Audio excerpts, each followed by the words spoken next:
தமிழ்நாடு இந்து வியாபார சங்கம் மாநில தலைவர் ஈஸ்வரன். நான் வேண்டுவது, இன்னைக்கு தொழிற்சாலைகள் நிறைய வேண்டியது இருக்குது. இன்னைக்கு பசுமை தொழிற்சாலையாக தாம்பரம் இன்னைக்கு ஸ்டெர்லைட் ஆலை திறக்கிறதுக்கு மாண்புமிகு நீதியரசர் இன்னைக்கு பசுமை தீர்ப்பாயத்துக்கு நம்ம உத்தரவிட்டிருக்கிறார். இதை நாங்கள் வரவேற்கிறோம். தொழிற்சாலையை ஊக்குவிக்கிறதுக்கு, தொழில் நிறைய பெருகிறதுக்கு தொழிற்சாலைகள் நிறைய வேண்டும்.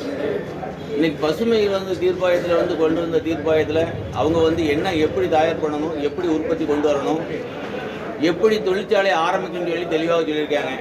சுற்றுச்சூழல்கள் எப்படி இருக்கணும்னு சொல்லியிருக்காங்க. பசுமையாக இருக்கணும் அப்படிங்காங்க. உப்பு நீரை, கடல் நீரை எடுத்து நல்ல தண்ணியை ஆக்கி அதில் தான் இன்றைக்கி எடுக்கிறாங்க. தாமிரபரணி தண்ணியை எடுக்கக்கூடாதுன்னு சொல்லியிருக்காங்க. தாமிரபரணி தண்ணியை நம்ம யூஸ் பண்ண மாட்டோம், விவசாயத்துக்கு இது பண்ணுறாங்க. இதில் உப்பு நீரை எடுத்து நல்ல நீரை ஆக்கி அதில் சுற்றி உள்ள கிராமங்களுக்கு குடிநீராகவும் தர்றதாக சொல்லியிருக்கிறாங்க இவங்க எங்கள் ஆலையிலேருந்து. இது போக கல்வி கற்கிறதுக்கு பள்ளியிலேருந்து கல்லூரி வரைக்கும் நாங்கள் எல்லாம் அது பண்ணுறோம், ஸ்டெர்லைட்லேருந்து பண்ணித்தரோம் அப்படிங்கிறாங்க. சாலை வசதிகளும் நல்ல தரமான சாலை வசதிகள் பண்ணித்தரேன்னு சொல்கிறாங்க. சுகாதாரத்துக்கு ஆஸ்பத்திரி கட்டித்தரேன்னு சொல்கிறாங்க.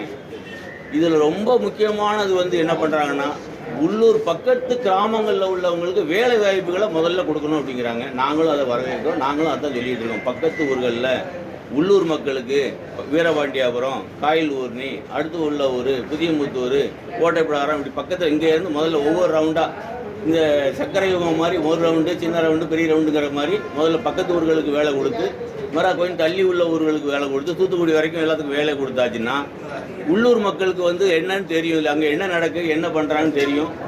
சுற்றுச்சூழலையும் உள்ளூர் மக்கள் அன்னன்னைக்கு கண்காணித்து பார்த்துக்கிட்டே இருப்பாங்க. இதுக்குன்னு தனி ஒரு கமிட்டி போடாமல், அப்படி போட்டாலும் உள்ளூர் மக்கள் வேலை செய்யும் போது என்ன தவறு நடந்தாலும் இது தவறு, இது செய்ய விட மாட்டாங்க. இப்படி சூழ்நிலையில் நம்ம இன்னைக்கு தொழிற்சாலை இப்போ தொழில் இன்னைக்கு அங்கே நடந்துச்சுன்னா தூத்துக்குடி மாவட்டம் செல்வ செழிப்பாக இருக்கும். அது போக நம்ம ஏற்றுமதிகள் அதிகமாகும். ஏற்றுமதி அதிகமாகும் போது என்ன ஆகுனா, இந்தியா பொருளாதாரத்தில் முன்னாடி வரும்.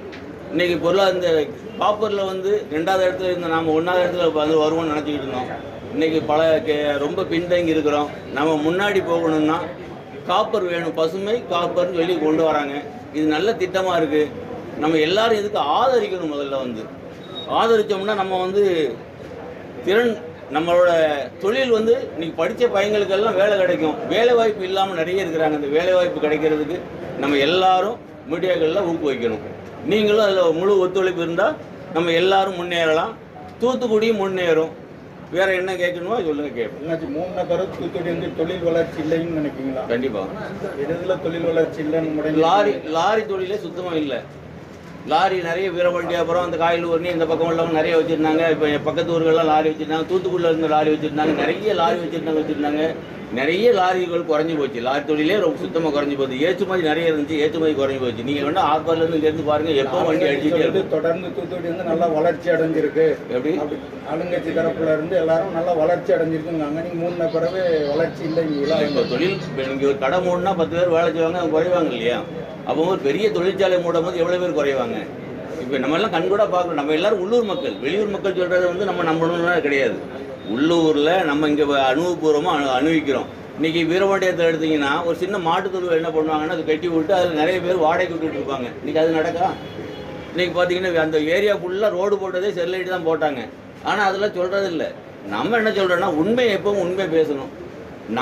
நீங்கள் கையில் கேமரா இருக்குது, எங்கே வேணாலும் கேமரா எடுத்துகிட்டு போய் நீங்கள் காட்டுங்க. ரோடு போட்டதுலேருந்து எல்லாமே, தண்ணி கொடுத்ததுலேருந்து கக்குசு, ஒரு வீட்டு கக்குசு வீடு முதல் கட்டி கொடுத்தாங்க. பாத்ரூம் மாநகராட்சி அப்போ ஒன்றும் செய்யலை. மாநகராட்சி செஞ்சுருக்கு. அது இப்போ தான் செய்யணுமா செய்யும். இப்போ இன்னைக்கு எல்லா இல்லை மாநகராட்சி செய்யுதுங்க. இப்போ எல்லாரும் செய்கிறோம். நம்ம சேர்ந்தா நம்ம எல்லாம் செய்கிறோம். மாநகராட்சிக்கு நம்ம தான் செய்கிறோம். வரி கட்டுறோம் இல்லையா? எல்லாம் செஞ்சுக்கிட்டு தான் இருக்கும். சொல்லுங்க. ஸ்டெர்லைட் நிறைய பேருக்கு பாதிப்பு அப்படின்னு சொன்னாங்க. பசுமை காப்பர்னா என்னது?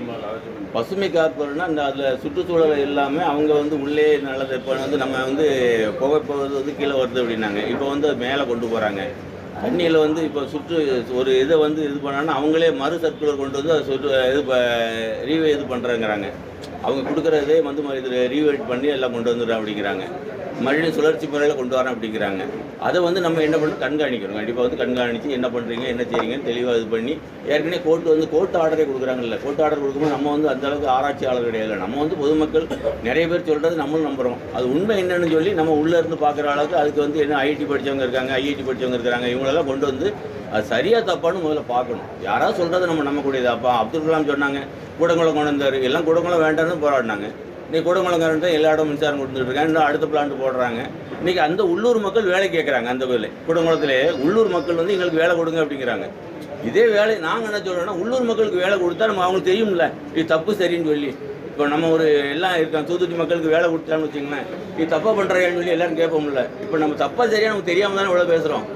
நான் என்ன சொல்கிறேன்னா, உள்ளூர் மக்களுக்கு வேலை கொடுக்கும் போது இது தப்பு சரி, இது கொடுக்கணும் இது வேண்டாம் அப்படின்னு சொல்லி நம்மளே முடிவு எடுத்துடலாம். நம்ம ஊர் மக்கள் நம்மளை தப்பாக விடுவாங்களா? அவங்க கெட்டு போகிறதுக்கு விடுவாங்களா? நம்ம ஊர் மக்களை நம்ம கெட்டு போய் விடுவோமா? அதனால் நம்ம உள்ளூர் மக்களுக்கு வேலை கொடுக்கணும்.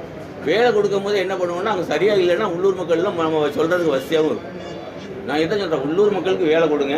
உள்ளூர் மக்களுக்கு வேலை கொடுக்கும்போது என்ன அங்கே உள்ள என்ன நடக்குது எல்லாத்துக்கும் பப்ளிக் வெளியே வந்துடும். இது உள்ளூர் மக்களுக்கு இல்லாதனால தான் நமக்கு என்னன்னு நமக்கு தெரியாதனால தான் இவ்வளோ பிரச்சனையே. நம்ம உள்ளூர் மக்களுக்கு வேலை வேணும். நான் சொல்கிறேன் உள்ளூர் மக்களுக்கு வேலை வேணும். ஆமாம், இதை திறந்த பிறகு அவங்க எப்படி கொடுப்பாங்கன்னு உத்தரவாதம் நீங்கள் சொல்கிறீங்க? அது உத்தரவாதம் அவங்க அளிக்கணும். இருக்குது உள்ளூர் மக்களுக்கு அளிக்கணும். எவ்வளோ அது ஒரு நம்ம எல்லாம் சேர்ந்து தானே பண்ண போகிறோம். இப்போ நம்ம ஓட்டு போடுறோம்.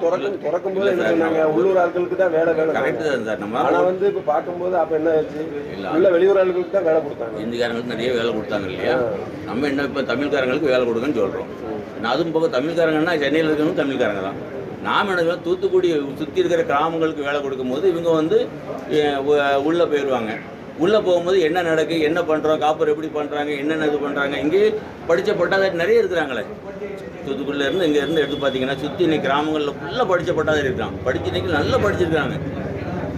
எல்லாருமே படிச்சிருக்காங்க. எங்கள் வீட்டிலே நல்லா படிச்சிருக்காங்க. எங்கள் வீட்டில் கிட்டத்தட்ட ஒரு 15 பேர் அவ்வளோ பட்டாதாரி தான் படிச்சிருக்காங்க. இப்போ இருக்கிற இதில் இருக்கிறவர் பாதி பேர் பட்டாதாரி தான் இருக்கிறாங்க.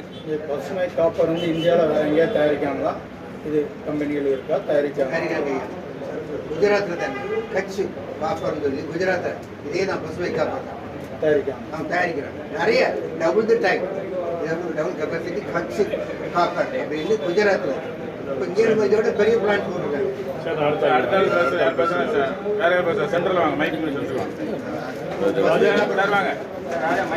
தமிழ்நாடு இந்து வியாபார சங்கத்தின் சார்பாக வணக்கத்தை தெரிவித்துக் கொள்கிறேன். நான் வந்து தூத்துக்குடி மாவட்ட தலைவராக அண்ணாச்சி எனக்கு பொறுப்பு கொடுத்துருக்காங்க. அந்த வகையில் நான் உங்கள்கிட்ட தூத்துக்குடி மாவட்டத்துக்கு இந்த தொழிற்சாலை வந்து கண்டிப்பாக ஏன் நாங்கள் வந்து ஆதரவு கொடுக்கோம் அப்படின்னா, ஃபஸ்ட்டில் வந்து முன்னாடி உள்ள கதையெல்லாம் விட்டுருங்க. அட் ப்ரெசன்ட் இப்போ என்ன கதை நடக்குங்கிறது நம்ம பார்க்கணும். நிறையா வேலைவாய்ப்பு கம்மியாயிட்டு, ஹார்பரில் ஏகப்பட்ட லாரி ஓடிட்டு இருந்துச்சு. இப்போ லாரி போக்குவரத்து சுத்தமாக இல்லை. இந்த லாரி போக்குவரத்து இல்லாதனால நமக்கு வந்து அந்த லாரி போக்குவரத்தை வச்சு நிறைய மெக்கானிக்குகள் பிழைச்சிக்கிட்டு இருந்தாங்க. மெக்கானிக்கல் ஷாப்புக்கு நிறைய இல்லாமல் போச்சு. அது பக்கத்தில் ஒரு சின்ன ஹோட்டல் வச்சுருந்தாங்க. ஹோட்டல் தொழில் இல்லாமல் போச்சு. உங்களுக்கு வந்து போக்குவரத்து துறை ரொம்ப, அதாவது போக்குவரத்து அதை நம்பி இருக்கக்கூடிய தொழிலாளர்கள் நிறைய அடி. இப்போ பார்த்தீங்கன்னா அந்த பேஸில் இருந்தவங்க எல்லாருமே வேறு வேலைக்கு போயிட்டுருக்காங்க. ஊரை விட்டே நிறைய பேர் காலி பண்ணி வேறு இடத்துக்கு போயிட்டாங்க. தூத்துக்குடியில் வேலை பார்க்குற மக்கள் கம்மியாயிட்டு. ரெண்டாவது நமக்கு வந்து படித்த நம்ம தூத்துக்குடி மாவட்டத்தில் படித்த பையங்க, படித்த பட்டதாரிகள் ஏகப்பட்டவே இருக்காங்க. நம்ம தூத்துக்குடி மாவட்டம் தான் கல்வியிலையும், திருநெல்வேலி மாவட்டம் தான் கல்வியிலையும் ரொம்ப பெயர் பெற்றது. இங்கே உள்ள மாணவர்கள் படித்து முடிச்சுட்டு எல்லாம் வெளியில் வேலைக்கு போகிறாங்க. ஏன் அதை நம்ம ஊருக்கே பயன்படுத்தக்கூடாது? நம்ம தூத்துக்குடி வளர்கிறதுக்கு எதுக்கு நம்ம வந்து முக்கியத்துவம் கொடுக்கக்கூடாது?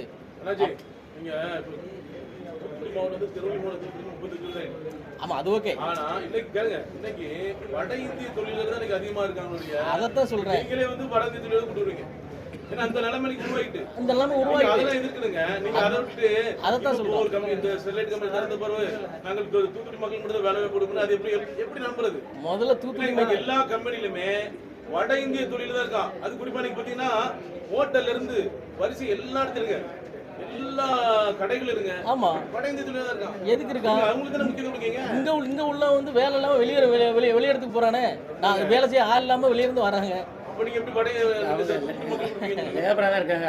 ஆமா. ஆபீசரா இல்லையா? அதாவது எல்லாமே ஆபீசரா தான் இருக்காங்க எல்லாருமே. அதாவது வட இந்திய தொழிலாளர்கள் எல்லா விஷயங்களும் இருக்காங்க, இல்லைன்னு சொல்லலையே, இருக்காங்க. நம்ம வந்து இந்த இப்போ பேசுறது வந்து நம்ம வந்து இங்கே ஆலை ஆரம்பித்தா அந்த ஆலையில் நம்ம தூத்துக்குடி மக்களுக்கு முன்னுரிமை கொடுக்கணும். அப்படி நம்ம வந்து ஒரு அக்ரிமெண்ட் போட்டு நமக்கு எல்லாரும் நம்ம பப்ளிக்காக அக்ரிமெண்ட் போட்டு நமக்கு காமிக்கணுங்க. அதைத்தான் சொல்ல வரேன். வெளியில இருந்து வரவன் வேற, ஹோட்டலில் வேலை பார்க்குறவன், கக்கூஸ் கலருவன், அந்த இது இந்த இது, அதுக்கு பேச்சே வரல.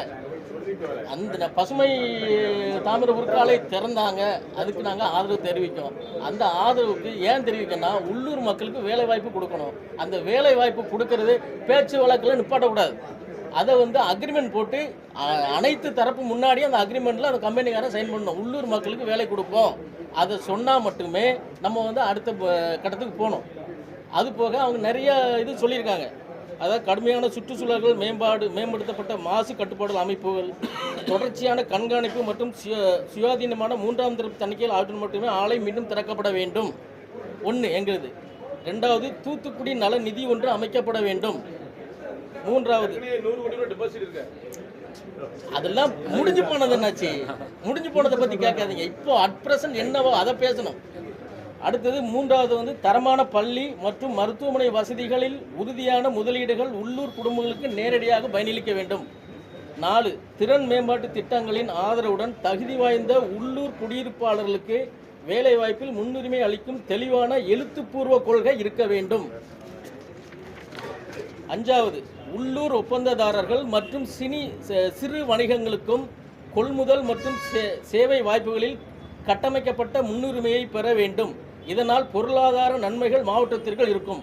நம்ம மாவட்டம் முன்னேறணும், நம்ம மாவட்ட மக்கள் முன்னேறணும், நம்ம மாவட்டம் இதுதான் எங்களது முதல் நோக்கம். இதில் நாங்கள் நம்ம வந்து இதுக்கு ஓகேன்னா நாங்கள் ஆதரவு கொடுத்துக்கிட்டு இருக்கோம். இதான் முதன்மையான. மக்களுக்கு வேலை கொடுக்க அக்ரிமெண்ட் சைன் பண்ண ஒத்து வர மாட்டாங்கன்னா உங்களுடைய மனநிலை? நாங்கள் அதை எதிர்த்து போராடுவோம். ஒத்து வரல அப்படின்னாச்சுன்னா மெயினே வந்து எங்களுக்கு உள்ளூர் மக்களுக்கு வேலை வாய்ப்பு கொடுக்கணும். அதுக்கு முதல்ல நீ உள்ள வாரியா, அதுதான் முதல் இது. எங்க தலைவர்கிட்ட எல்லாமே தலைவர்கிட்ட பேசியிருக்காங்க. தலைவர் முடிவு பண்ணி செய்யணும். பிரஸ் மீட்டிங்கு நாங்கள் வரோம், பேசி நாங்கள் உள்ளூர் மக்களுக்கு வாய்ப்பு கொடுக்குறோம். நல்ல தண்ணியை வந்து இந்த உப்பு தண்ணி நல்ல தண்ணியாகி கிராமங்களுக்கு குடிநீர் கொடுக்குறோம். மிச்ச தண்ணி அதில் வந்து இன்னும் அதிகப்படி தண்ணியை கொடுத்து பக்கத்தில் விவசாயத்துக்கே தண்ணி கொடுக்குறோம் அப்படிங்கிறாங்க. தாமிரபரணி தண்ணி நாங்கள் எடுக்க மாட்டோம். இது எல்லாமே சொல்ல போய் தான் நாங்கள் எல்லாமே தமிழ்நாடு இந்தியாவா சங்கம் ஆதரிக்கும். நம்ம வந்து எல்லாருமே உள்ளூர் மக்கள். முதல்ல அதை நீங்கள் எல்லோரும் தெரிஞ்சுக்கணும். நாங்கள் வந்து வெளியிருந்து வரல, எல்லாருமே இங்கே தூத்துக்குடி மக்கள். தூத்துக்குடி மாவட்டத்தோட தமிழ்நாடு பூரா நம்ம தமிழ்நாடு பூரா தங்க வச்சிருக்கிறோம். இருந்தாலும் இந்த வந்திருக்கு 2 மாவட்டத்துலேருந்து வந்திருக்கிறோம். தூத்துக்குடி மாவட்டம் தான் இப்போ வந்து பேசிட்டு தூத்துக்குடி மாவட்டத்தில் தான் எல்லாரும் வந்திருக்கிறோம். தாமிரபரணி தண்ணி எடுக்க மாட்டேன்னு சொல்றீங்களா? அப்போ தண்ணி நீங்கள் எங்கேருந்து எடுப்பீங்க? அதாங்க கடல் தண்ணியை இவ்வளோ நேரம் அதான் சொல்லிட்டு இருக்கேன். கடல் தண்ணியை எடுத்து எல்லாம் சுத்திகரிப்பு பண்ணுறாங்க இல்லையா? ராமநாதபுரத்துலேயே அந்த தண்ணி நல்ல தண்ணியை வந்து கொண்டு வராங்களா, உப்பு தண்ணியை வந்து நல்ல தண்ணியாக கொண்டு வராங்க இல்லையா? இதே மாதிரி உப்பு தண்ணியை நல்ல தண்ணியாக கொண்டு வந்து அதை கொண்டு வந்து சுத்திகரிப்பு பண்ணி ஆலைக்கு பயன்படுத்தி, ஆலைக்கு போக தண்ணியை மீதியும் பயன்படுத்தி மறுசுழற்சி பண்ணி சுற்றியுள்ள கிராமங்களுக்கு குடி தண்ணீராக கொடுக்குறேன்னு சொல்லியிருக்கிறாங்க. உங்கள் பேரை உங்கள் டெஸ்டினேஷன் சொல்லுங்கள்.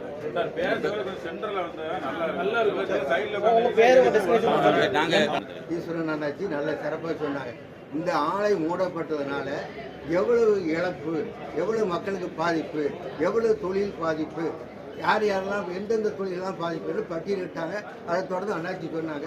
அதனால இது திறக்கணும், திறந்தால் தான் எங்களுக்கு வரும், தெரிஞ்சால் லோக்கல் பீப்புளுக்கும் வேலை வாய்ப்பு கிடைக்கும் அப்படின்னு சொன்னாங்க. இந்த கோரிக்கையை நாங்கள் பல ஆண்டுகளாக நாங்கள் சொல்லிட்டு தான் இருக்கோம். ஆனாலும் அரசுடைய இன்றைய நிலை என்ன, வாட் இஸ் டுடே அப்படின்னா 12/12 இன்னைக்கு 7 நாளைக்கு முன்னால், இன்னைக்கு 19ஆம் தேதி தமிழக அரசு நீதிமன்றத்தில் சொன்னதை நான் சொல்கிறேன். அதுக்கு பதில் சொன்னதான் நம்ம இந்த பிரஸ் மீட்டுக்கு அர்த்தம் உண்டு. என்ன சொல்லியிருக்காங்க? ஒரு வரி தான் இதில் என்ன சொன்னா, நீங்கள் எவ்வளோ உங்கள் ஸ்டெர்லைட்னால எவ்வளோ பொருளாதார வளர்ச்சி ஏற்பட்டாலும் சரி, எவ்வளவு முன்னேற்றம் ஏற்பட்டாலும் சரி, அதை பற்றி நாங்கள் கவலைப்படவில்லை. இது old wine in the new பாட்டில். பழைய ஸ்டெர்லைட் தான் புது பாட்டில் நாங்கள் பசுமையில் நீங்கள் வாரீங்க. எங்களுக்கு மக்களுடைய பாதுகாப்பு தான் முக்கியம், அதனால எங்களுக்கு இந்த பேச்சே வேண்டாம் அப்படின்னு சொல்லியிருக்கு. விளங்குச்சா? இதுக்கு மாநில ஸ்டெர்லைட் சார்பில் என்ன இதெல்லாம் பத்திரிகை இருக்குது. நான் சொல்கிற எல்லாத்துக்கும் அக்கௌண்டபிள். இல்லை, நான் அவ்வளோத்துக்கும் அட்டாட்சி வச்சு தான் உங்களையே பேசுகிறேன்.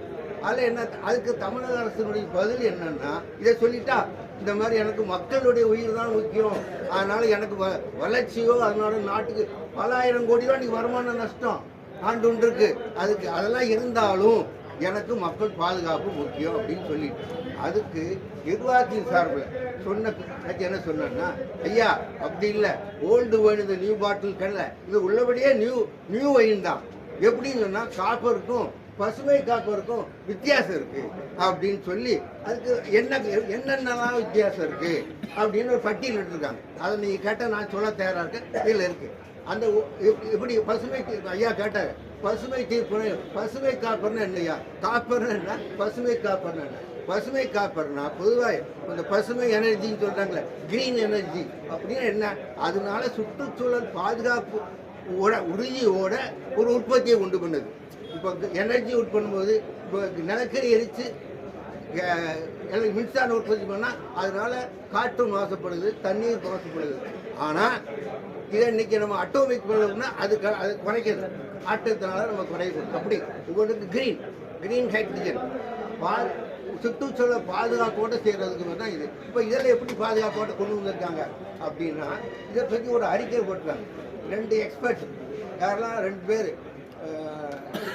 டாக்டர் பி கணபதி யாதவ் அப்படிங்கிறவர் யாரெல்லாம் Indian chemical technology institute vice chancellor, அவர் ஒரு அறிக்கை கொடுத்துருக்காரு. அவரும் நாகேந்திரன் அப்படிங்கிறது அண்ணா யூனிவர்சிட்டியினுடைய என்விரான்மெண்டல் இன்ஜினியரினுடைய பேராசிரியர், அவங்க 2 பேரும் சேர்ந்து அவங்க என்ஜிடியினுடைய எக்ஸ்பர்ட் கமிட்டி மெம்பராக வேற இருந்தவங்க. அவங்க பார்த்து இதை நம்ம கிரீன் காப்பர் கொண்டு வரலாம். எப்படின்னா முதல்ல காப்பர் இந்த ஸ்டெர்லைட் உற்பத்தி பண்ண காப்பரானது 25 வருஷத்துக்கு முன்னால் உள்ள டெக்னாலஜியை வச்சு கடந்த 20 வருஷமாக அவங்க உற்பத்தி பண்ணாங்க. ஆனால் இப்போ என்னென்னா டெக்னாலஜியே அட்வான்ஸ் ஆனதுனால இப்போ என்ன லாபம்னா நிர்வாகத்துக்கும் லாபம், பொதுமக்களுக்கும் பாதிப்பு இருக்காது. எப்படி பாதிப்பு இருக்காங்கன்னா காப்பரை மெல்ட் பண்ணுறாங்களே, காப்பர் மெல்ட்டிங் காப்பரை எரிக்கும்போது அதில் வர்ற கழிவுகள் ஸ்லாக், அதெல்லாம் சொல்லுவாங்க ஸ்லாக் ஜெனரேஷன். முன்னால் 100% இருந்துச்சுன்னா என்ன அது அப்படியே வந்து வெளியே போகுது, அதனால சுற்றுச்சூழல் பாதிப்பாகுது அப்படின்னு சொல்கிறாங்க.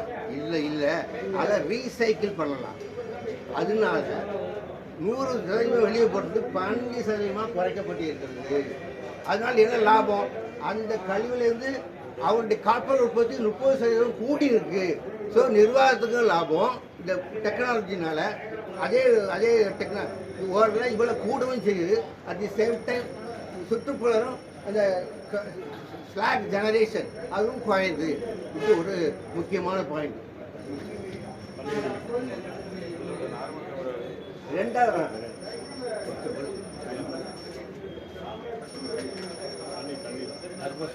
முதல்ல இதனால என்ன ஆகுது, நில பாதிப்பு குறைகிறது ஃபர்ஸ்ட். ரெண்டாவது காற்று அந்த சிமினி மூலம் வந்து நிறைய பாதி SO2 வருது, SO வருது அப்படின்னு சொல்லி சொன்னாங்க. இல்லை இப்போ அதை நிறுத்திக்கலாம், டெக்னாலஜி அட்வான்ஸ் ஆகிட்டு அப்படின்னு சொல்லி இந்த ஸ்டேக் அந்த புகைப்போக்கினுடைய உயரத்தை கூட்டுறது ஒரு ஆஸ்பெக்ட்.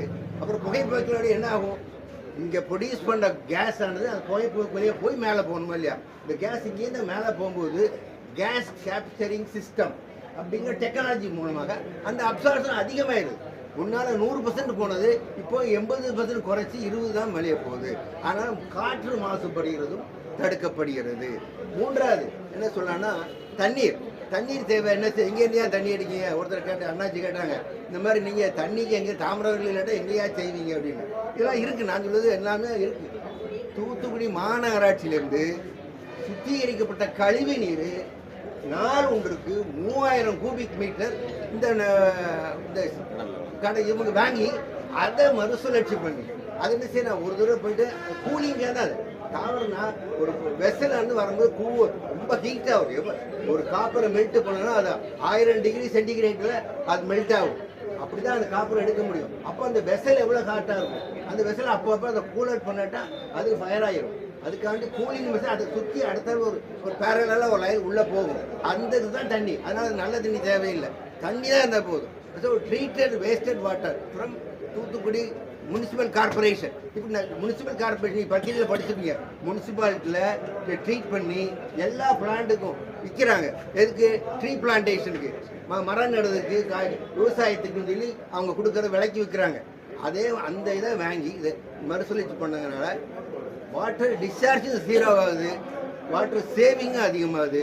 அண்ணாச்சி சொன்ன மாதிரி அதை ட்ரீட்டட் வாட்டர் சில நாங்கள் சாலினேஷன் டீசாலினேட்டர் வாட்டரை இங்கே போக ட்ரீட் பண்ணி பக்கத்து கிராமங்களுக்கும் கொடுக்குறோம். இது ஒன்று வாட்டர் மேனேஜ்மெண்ட்டை பொறுத்தவரை முடிஞ்சிச்சு.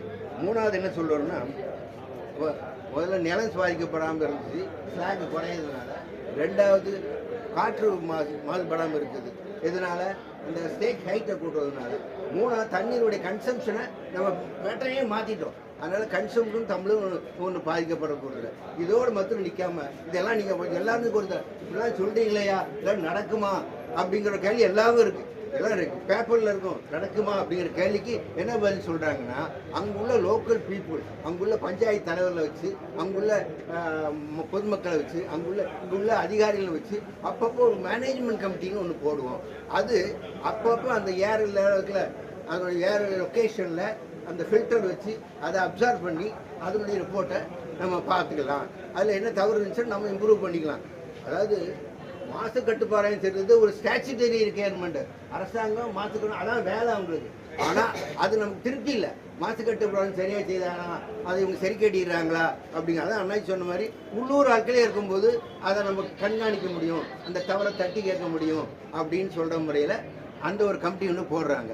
அதே மாதிரி அடுத்தாப்புல அதை வச்சுக்கிட்டு அதனுடைய மக்களுடைய வெல்ஃபேர் ஃபண்டு, அதுக்காண்டி ஒரு வெல்ஃபேர் ஃபண்டு கிரியேட் பண்ணி அந்தந்த பகுதி மக்கள் இந்த ஸ்டெர்லைட் வளர எனக்கு என்ன ஆச்சு அப்படி அந்த ஊரில் இருக்க எனக்கும் நமக்குலாம் ஒரு இது இருக்கு இல்லையா, அதனால் அதுக்கு ஒரு வெல்ஃபேர் மேனேஜ்மெண்ட் கமிட்டி ஆனால் சொல்லும் போது ஏற்கனவே 100 கோடி ரூபா போட்டு வச்சு அதுக்கு வெல்பில்டிங் வச்சு உள்ள அதில் என்ன திறமை செய்தாங்க, வெறும் இனம் கொடுக்காம இல்லை, பெண்களுக்கு இளைஞர்களுடைய திறன் மேம்பாட்டு பயிற்சி அதை செய்கிறாங்க. அதுதான் அவன் இந்த மீன் பிடிக்க கற்றுக் கொடுத்தா அவன் எப்படி இருக்கான், வாழ்நாள் பூரா அவன் நல்லா இருக்கும். அந்த மாதிரி பயிற்சிகள் இப்படி ஆக்கப்பூர்வமான பல செயல்களை வச்சுருக்கேன். இதுதான் காப்பர். கிரீன் காப்பர்னு என்ன, இதான் மாசு குறைந்த உற்பத்தி கூடிய காப்பர் தான் கிரீன் காப்பர். இப்போ என்ன செஞ்சுன்னா, இவ்வளவு சொல்லி அரசாங்கத்தில் அப்பீல் கொடுத்தாங்க. இவங்க போன மாதம் ஜனவரி மாதம் அந்த இவங்க ஸ்டெர்லைட்லேருந்து கொடுத்தாங்க மாசு கட்டுப்பாடுக்கு. மாசு கட்டுப்பாடு இதெல்லாம் 12ஆம் தேதி பேப்பரில் இருக்குது, போன வாரம் பேப்பரில் இதெல்லாம் இருக்குது, இந்த கோட்டில் கொடுத்த உடனே அதெல்லாம் நான் எல்லாத்தையும் இருக்கேன், நீங்களும் நான் தாரேன், எல்லாம் என்கிட்ட இருக்குது. அதில் என்ன சொல்கிறாங்கன்னா, அவங்க ஒத்த வரல, இதெல்லாம் வேணாம் இது ஒரே லேமன் சொன்ன மாதிரி இது ஓல்டு வேன் நடிகை போட்டேன், காப்பர் தொழிற்சாலை வேண்டாயா, ஸ்டெர்லைட் மூடு நான் சொல்லி 7-8 வருஷம் ஆச்சு, இன்னும் இருந்து அந்த பேச்சுக்கு இடமில்ல விட்டுன்னு சொல்லி ரிஜெக்ஷன் போட்டாங்க.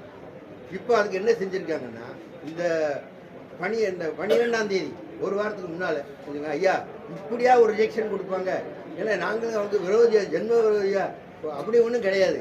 நாங்கள் என்ன சொன்னோமோ அந்த ப்ரப்போசலில் என்னென்ன சந்தேகம் இருக்குது அதை ஏன் கொடுக்கக்கூடாது, எங்களோட கூப்பிட்டு கேட்கலாம், அல்லது எங்களோட நோட்டீஸ் அனுப்பி கேட்கலாம்.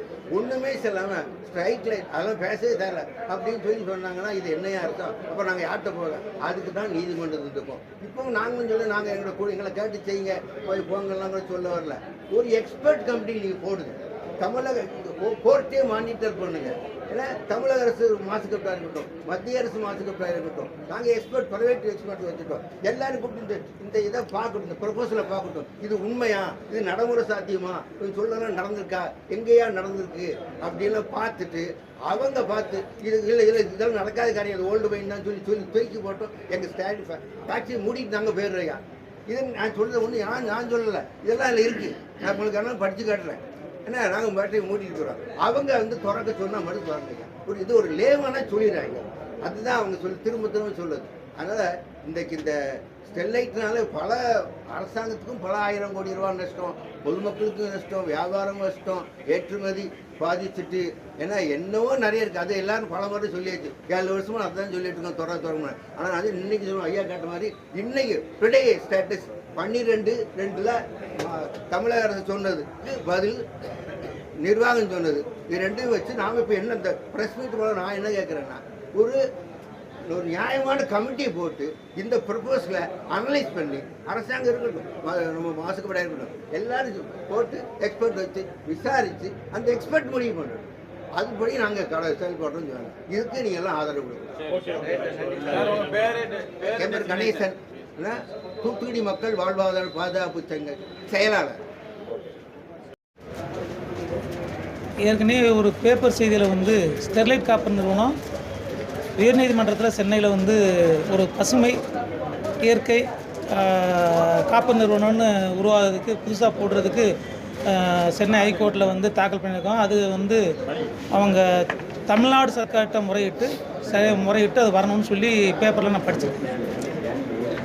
ஏற்கனவே அது 2018 நடந்த ஒரு சம்பவம் வந்து எல்லாருமே வருத்தப்படக்கூடியது. மக்கள் அதிருப்தி, மக்களுடைய வேதனை, வேலை இழந்தவங்களுடைய வேதனை, வியாபாரிகளுடைய வேதனை, எல்லாருமே வந்து தூத்துக்குடி மக்களுக்கும் தெரியும், எல்லாத்துக்கும் தெரியும். அப்படி இருக்கும்போது புதுசாக ஒரு காப்பர் நிறுவனம் துவங்கணும் அப்படின்னு சொல்லி அப்ளை பண்ணியிருக்கும்போது அதை வேண்டாமா வேணுமானு நம்ம மக்கள் முடிவு பண்ணணும். அதே சமயத்தில் முன்னாடி இருந்ததுக்கும் இப்போ உள்ளதுக்கும் என்ன வித்தியாசம்னு நம்ம கண்டிப்பாக பார்க்க வேண்டியிருக்கு. முன்னாடி வந்து சார் சொன்ன மாதிரி கிட்டத்தட்ட 25 வருஷத்துக்கு முன்னாடி உள்ள டெக்னாலஜி இப்போ மாடர்னாக வந்துட்டு அது ஒரு பக்கம் இருக்குது, வல்லுநர்கள் அதை பார்க்க போகிறாங்க. ஆனால் வர்றதுக்கு முன்னாடியே நம்ம தமிழ்நாடு அரசு எடுத்துக்கிட்டாலும் சரி, மாவட்ட நிர்வாகத்தை எடுத்துக்கிட்டாலும் சரி, சில முன்னெச்சரிக்கை நடவடிக்கை எடுத்துக்கணும் கண்டிப்பாக. ஏன்னா இன்றைக்கி எல்லா கம்பெனியுமே நான் வந்து தூத்துக்குடிக்காரனுக்கு முக்கியத்துவம் தரேன், உள்ளூர்காரனுக்கு முக்கியத்துவம் தரேன்னு சொல்லிட்டு தான் கம்பெனி உள்ளே ஸ்டார்ட் பண்ணுறான். ஏன்னா மாஸ் கண்டக்ட் நடக்குது. அதாவது உள்ளூர்காரங்களை வச்சு தான் ஒரு கூட்டத்தை போட்டு முடிவு பண்ணி கலெக்டரேட்டில் முடிவு பண்ணி தான் கம்பெனியை திறக்க வைக்கிறான். ஆனால் எந்த கம்பெனியுமே அவன் பேசின பிரகாரம் கொடுக்குறான்னா இது வரைக்கும் எந்த கம்பெனி கொடுத்த மாதிரி தெரில.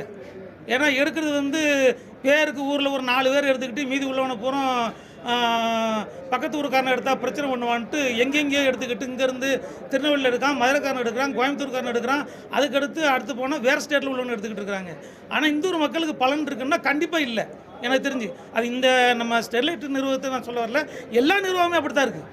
அதை மாற்றணும். அதுக்கு என்ன செய்யணும்னா தமிழ்நாடு சர்க்கார் உரிய ஒரு நல்ல சட்டத்தை கொண்டு வரணும், அல்லது மாவட்ட நிர்வாகம் ஒன்று கொண்டு வரணும். இத்தனை விழுக்காடு எங்கே ஒரு கம்பெனி ஆரம்பிக்கும், அது எந்த ஸ்டெர்லைட் நிர்வாகமாக இருக்கட்டும், அது எந்த நிர்வாகமாக இருக்கட்டும், ஒரு கம்பெனி ஸ்டார்ட் பண்ணிட்டான்னா வெரி நியரஸ்ட் பீப்புளுக்கு முதல்ல முக்கியத்துவம் கொடுக்கும். அதுக்கடுத்து அடுத்த வில்லேஜ் அப்படின்னு வந்து அந்த மாவட்டத்தில் ஒரு 60 விழுக்காடு மக்கள் வந்து பக்கத்தில் எடுத்து 60 விழுக்காடு எடுக்கணும். அதுக்கு மேலே தமிழ்நாட்டில் உள்ள ஒரு 20 விழுக்காடு எடுத்துக்கோங்க. அதுக்கு மேலே 20 விழுக்காடு வந்து ஆல் ஓவர் இந்தியா வெளிநாட்டிலேருந்து எடுத்துக்கோங்க, தப்பு இல்லை. ஏன்னா ஒரு கம்பெனிக்கு வந்து பெரிய எக்ஸ்பர்ட் தேவைங்கும் போது அவன் வெளியில் எடுக்க வேண்டிய சூழ்நிலை வரும். அதை நம்ம தப்புன்னு சொல்ல வரல.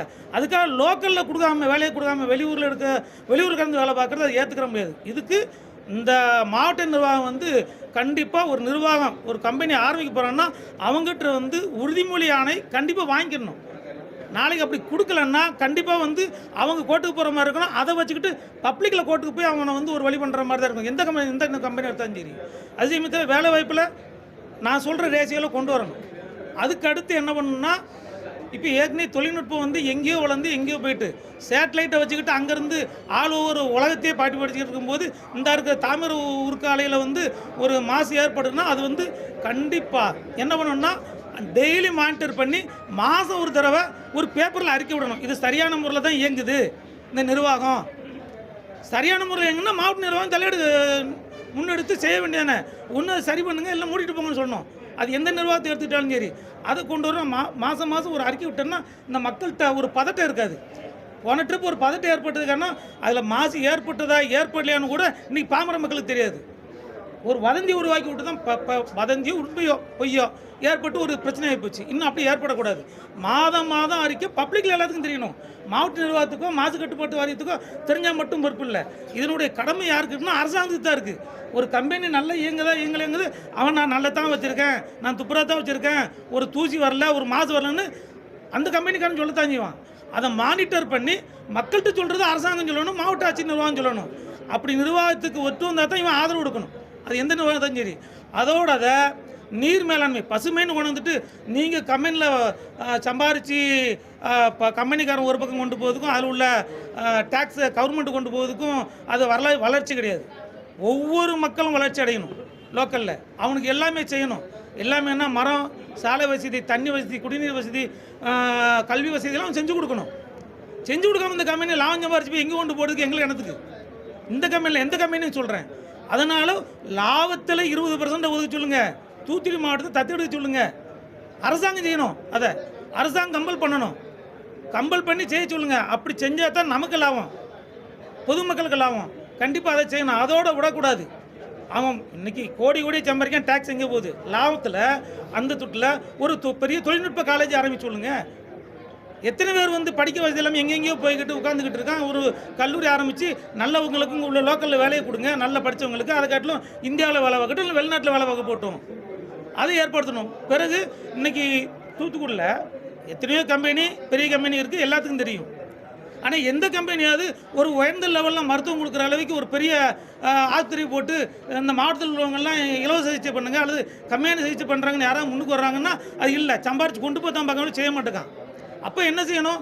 ஒரு பெரிய ஹாஸ்பிட்டல் நல்ல வசதியோடு கட்ட சொல்லுங்கள்.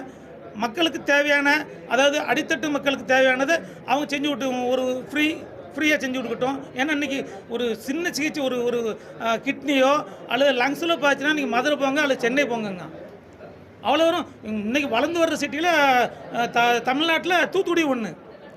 ஆனால் இவங்களுக்கு மருத்துவ வசதி கொடுக்குற அளவுக்கு இருக்கான்னா எந்த கம்பெனிக்காரனும் அதை செய்கிறதில்ல. எங்கேயோ கொண்டு பணத்தை சம்பாதிக்க தான் பார்க்குறான். அது இல்லை. அப்போ ஒரு பெரிய தொழில்நுட்பமான ஒரு இதை ஆரம்பித்து மக்களுக்கு தேவையான அத்தனை வசதி செஞ்சு கொடுக்கணும். இலவசமாகவோ ஃப்ரீயாக செஞ்சு கொடுக்கறதுக்கு முடிவு பண்ணணும். அப்படி ஒரு நிலையை இந்த அரசாங்கம் எடுக்கணும். எந்த கம்பெனி ஆரம்பித்தாலும் அவங்ககிட்ட ஒரு அக்ரிமெண்ட் வாங்குங்க. நீங்கள் லோக்கல் அல்லது ஒரு ஒரு ஒரு ஆஃபீஸ் போட்டு லோக்கலில் வேலை. இப்போ ஏன்னா எனக்கே தெரிஞ்சு பக்கத்தில் வேலை ஆரம்பிச்சிருக்க கம்பெனி லோக்கலில் கொடுக்க மாட்டான், வெளியூரில் உள்ளவங்க தான் கூட்டு செய்கிறான். நானே போய் பார்த்து பேச கூட இல்லை, பக்கத்து ஊருக்காரங்க பிரச்சனை பண்ணுவாங்க, அதனால் உள்ளே கொடுக்க மாட்டாங்க. இது ரொம்ப வளர்ந்தது கட்சியில் இருக்குது. பக்கத்து ஊருக்காரன் கேட்பான், உரிமையை கேட்பான், வெளியூருக்காரன் அடிமையை வச்சு வேலை வைக்கணுமா அப்படின்னா? அதனால் லோக்கலில் உள்ளவங்களுக்கு வேலை கொடுப்பேன் அப்படின்னு சொல்லி அக்ரிமெண்ட் போட்டு தான் இந்த கம்பெனி வரணும். எந்த கம்பெனியில், இந்த கம்பெனியில் தமிழ்நாட்டு லெவலில் எந்த கம்பெனி வரணும்? ஏன்னா சம்பாரித்து இங்கே தூத்துக்குடி மாவட்டத்தில் டேக்ஸை சம்பாதிக்கிறீங்க, எங்கேயோ ஒரு ஸ்டேட்டில் போய் செஞ்சுக்கிட்டு இருக்கீங்க, எங்கேயோ ஒரு மாவட்டம் செஞ்சுக்கிட்டு இருக்கீங்க, எங்களுக்கு என்ன லாபம்? அவ்வளோ சம்பாதிச்சு. தமிழ்நாடு அரசு வந்து நிறைய தொழிற்சாலைகள் வரணும்னு விரும்புது. ஆமாம், இப்போ நிறைய கார் தொழிற்சாலை வந்திருக்கு, கப்பல் கட்டுற தொழிற்சாலை வருது. நீங்கள் பசுமை இதுன்னு வேறு சொல்கிறீங்க, தமிழ்நாடு அரசு அப்ரோச் பண்ணீங்களா? உங்களுக்கு என்ன மாதிரியான இது பண்ணாங்க? இல்லை, தமிழ்நாடு அரசுகிட்ட வந்து கம்பெனி நிர்வாகம் அப்ரோச் பண்ணிக்கிட்டு இருக்குது. சரியான சார் சொன்ன மாதிரி உரிய ஆவணங்களோட எல்லாத்தையும் கொடுத்துருக்கு. அதை மானிட்டர் பண்ணதுக்கு அவங்க பெரிய பெரிய சயின்டிஸ்ட்லாம் இருப்பாங்க. அவங்க அதை மானிட்டர் பண்ணிட்டு ஆர்டர் கொடுக்கட்டும். ஆனால் கொடுக்கறதுக்கு முன்னாடி சம்பாத்தியம், வருமானம், டேக்ஸு அதுக்கெல்லாம் அப்பாற்பட்டு லோக்கல் பீப்புள் அதை கவனம் செலுத்தணும். முதல்ல இந்த மாவட்ட நிர்வாகம் அதை கவனம் செலுத்தணும். மாவட்ட நிர்வாகம் எடுத்துக்கிட்டாலும் சரி, அது நம்ம ஸ்டேட் கவர்மெண்ட் எடுத்துக்கிட்டாலும் சரி, இந்த மக்களுக்கு இதை செய்வீங்களா? லாபத்தில் எத்தனை பிரச்சனை இல்லை. அதில் சிஎஸ்ஆர் ஃபண்டுனே இருக்குது. சிஎஸ்ஆர் ஃபண்டு எங்கேயோ தூக்கி எடுத்து இந்தியாவில் கொண்டு போய் வேலை பார்த்துட்டு இருக்காங்க. இந்த எல்லா கம்பெனியுமே எந்த சிஎஸ்ஆர் ஃபண்டில் எங்கே வேலை நடக்குது? இயங்கும்போது அந்த சிஎஸ்ஆர் ஃபண்டில் எதுவுமே அவங்க செலவு பண்ணலையா? செலவு பண்ணாங்க, செலவு பண்ணலன்னு இல்லை. மருத்துவமனை எதுவுமே அவங்க கட்டலையா? இல்லை, மருத்துவமனை வந்து சில இடங்களில் இந்த தூத்துக்குடி ஜிஹெச்லேயே கட்டி கொடுத்துருக்குறாங்க. நல்லா தெரியும், நீங்கள் இப்போ போனாலும் பார்க்கலாம். மல்டி லெவலில் ஸ்பெஷலிஸ்ட் மருத்துவமனை கட்டணும் இப்போ சொல்கிறீங்க. ஆமாம், இத்தனை வருஷமாக ஸ்டெர்லைட் தூத்துக்குடி எங்கேனாப்பா ஏன் அவங்க அதை கட்டலை? இப்போ அதனால தான் இப்போ அதையே பேசிக்கிட்டு இருக்காங்க. இனிமேல் இதுக்கு முன்னாடி நடந்த கதை நடந்துடக்கூடாது. இப்போ வந்து ஒரு கம்பெனி ஸ்டார்ட் பண்ணதுக்கு முன்னாடியே இந்த உத்தரவாதத்தை வாங்கிட்டு அனுமதி கொடுங்கன்னு சொல்கிறது காரணமே அதான். ஏன்னா நம்ம நல்லா இருக்கணும். இல்லை, ஓடியாக முதலாளி சம்பாரித்து எங்கேயோ கொண்டு போய் அவன் வெளிநாட்டில் இன்வெஸ்ட்மெண்ட் பண்ணதுக்கு இங்கே சம்பாத்தியம் பண்ணுற பணத்தை இங்கே இங்கே லோக்கல் பீப்புள் பயன் பண்ணணும்ல. அதனால தான் சொல்கிறேன், இதை பண்ணுங்க. லோக்கல் அந்த ஏரியாவில் ஒரு 20 கிலோமீட்டர் 30 கிலோமீட்டரில் வந்து கஷ்டப்படுறாங்களே, இங்கே வந்து இலவசமாக பாருங்கள். நான் இலவசமாக படிக்க வைக்கேன். உங்களை ஒரு வாழ்க்கை பொருளாதாரத்துக்கு கீழே இருந்து மேலே வேறு கொண்டு சொல்லணும். கூலி தொழிலாளிருந்து நான் சொல்கிறேன், ஏதோ படித்து வேலை பார்த்து அவங்க கோடிக்கணக்கில் சம்பளம் வாத்தி பண்ணியும் கிடையாது. அடிப்படையாக கீழே ஆடு மேய்க்கிறவங்கலேருந்து அங்கே களை வெட்டுறவங்க எல்லாம் முன்னுக்கு வரணும். அப்படின்னா தான் உண்மையான பொருளாதாரம். ஒரு ஒப்பந்தக்காரன் எடுத்துக்கிட்டோன்னா இப்போ சொல்லுங்கள், தூத்துக்குள்ள எல்லா கம்பெனிலும் சொல்லுங்கள், ஒப்பந்தக்காரன் இங்கே உள்ளவங்க இருக்காங்களா? இல்லை. அது வந்து மாவட்ட நிர்வாகம் தலையிடணும். ஒரு அக்ரிமெண்ட் போட்டு வாங்குங்க. சரௌண்டிங் உள்ள ஒப்பந்த தொழிலாளர்கள் கொடுங்க முதல்ல, அதுக்கடுத்து வேறு யாருக்கும் கொடுங்கன்னு சொல்லணும். இங்கே உள்ள வண்டிக்கு இங்கே வண்டி இல்லைன்னு சொல்லிட்டு எங்கேருந்து வண்டி எடுத்து வேலை செய்கிறாங்க. இங்கே வண்டி இருக்கு. ஆனால் இதையெல்லாம் மாற்றணும். இதுக்கு வந்து மாவட்ட நிர்வாகமும் நம்மளுடைய சர்க்காரும் வந்து ஒரு உறுதிமொழி ஆணையை வாங்கிக்கிட்டு ஒரு கம்பெனியை திறக்க வைங்க. அது நாங்களும் ஆதரவு கொடுக்குறோம். கண்டிப்பாக அப்படி ஒரு கம்பெனி வேணும். ஏன்னா பொருளாதாரத்தில் நாங்களே பல்லக்கில் பேசும்போது இந்த கம்பெனி இல்லாதனால எவ்வளோ இழப்புங்கிறது நான் பக்கத்து ஊருக்காரன். ஏன்னா சாமிநத்தம் அதுக்கு அடுத்து 3 கிலோமீட்டர் கூட கிடையாது. எத்தனை பேர் லாரி விற்றுட்டாங்கன்னு தெரியும். அதனால் எல்லா கம்பெனியும் வரணும். ஒரு பொருளாதாரம் வளரும் போது அந்த ஒரு கம்பெனி மட்டும் பேச வரல, பல கம்பெனி வரணும். எந்த கம்பெனி வந்தாலும் உள்ளூர் மக்களுக்கு வேலையை கொடு, உள்ளூர் மக்களுக்கு என்ன வசதியை செஞ்சு கொடு. அப்படி பார்த்தோன்னா எந்த கம்பெனியாவது உள்ளூர்காரங்க இவனுக்கா செய்கிறாங்களா? நீங்கள் நல்லா எடுத்து பாருங்கள், சுற்றி பாருங்கள். தமிழ்நாட்டு லெவலில் உள்ளூரில் அந்த ஊருக்கு என்ன தேவை, அடுத்த ஊருக்கு என்ன தேவை, அடுத்த மக்களுக்கு என்ன தேவைன்னு யாரும் பார்க்காங்களா? ஒன்றும் கிடையாது. சுட்டி வளைச்சி பட்டியலை போட்டு வேற இடத்தான் கொண்டு போகிறாங்க. இது அரசாங்கம் உன்னிப்பாக கவனிக்கணும். ஒரு கம்பெனி வரேன்னா நீங்கள் சரௌண்டிங்கில் 20 கிலோமீட்டர் மக்களுக்கு ஏதாவது செய்யி. ஒரு சிஎஸ்ஆர் பண்டை தவிர்த்துட்டு ஒரு 20 விழுக்காடு லாபத்தில் ஒதுக்கு. இன்றைக்கி 98 விழுக்காடு பாமர மக்களாக இருக்கான், 2 விழுக்காடு தான் பணக்காரனாக இருக்கான், 2 விழுக்காடு தான் பணம் இருக்குது. அந்த பணத்தை மக்களுக்கு செய்ய வேண்டியதானே? ஏன் அந்த அரசாங்கம் இம்ப்ளிமெண்ட் பண்ண மாட்டேங்குது? அதை செய்யணும். முதல்ல அதை செஞ்சுட்டு இதை நல்லா மானிட்டர் பண்ணுங்கள். அதே சமயத்தில் சேட்டலைட் விட்டு உலகத்துக்காக இந்த இங்கே இருக்கிற கம்பெனியை சூப்பர்வைஸ் பண்ண முடியாதா? ஒரு மாவட்ட நிர்வாகம் ஒரு தொழில்நுட்ப வல்லுநரை போடுங்க, டெய்லி பண்ணுங்கள், வாட்ச் பண்ணுங்கள், வாட்ச் பண்ணி மக்களுக்கு தெரியப்படுத்துங்க. ஏன்னா மக்கள் தானே அதிருப்தியாக இந்த பிரச்சனையாச்சு. மக்கள் நடக்கல, நடக்காத ஒன்றும் நடந்த ஒன்றும் ஒரு பெரிய பிரச்சனையாச்சு இல்லை. அதை மக்கள்கிட்ட உண்மை நிலவரத்தை சொன்னால் அந்த பிரச்சனை வருமா? அதனால் மாதம் ஒன்று டிவியில் அறிக்கை விடுங்க நிலவரத்தை. கம்பெனி என்னென்ன மாதம் வெளியிடுது, மாதம் வெளியிடலை அப்படிங்கிறது பேப்பரில் நியூஸில் மாதம் ஒரு தடவை வரணும். அதுக்கு இந்த கவர்மெண்ட் உத்தரவாதம் அவங்ககிட்ட எழுதி வாங்கிட்டு தான் விடணும். எந்த கம்பெனியாக இருந்தாலும் சரி. அவ்வளோதான். சரி.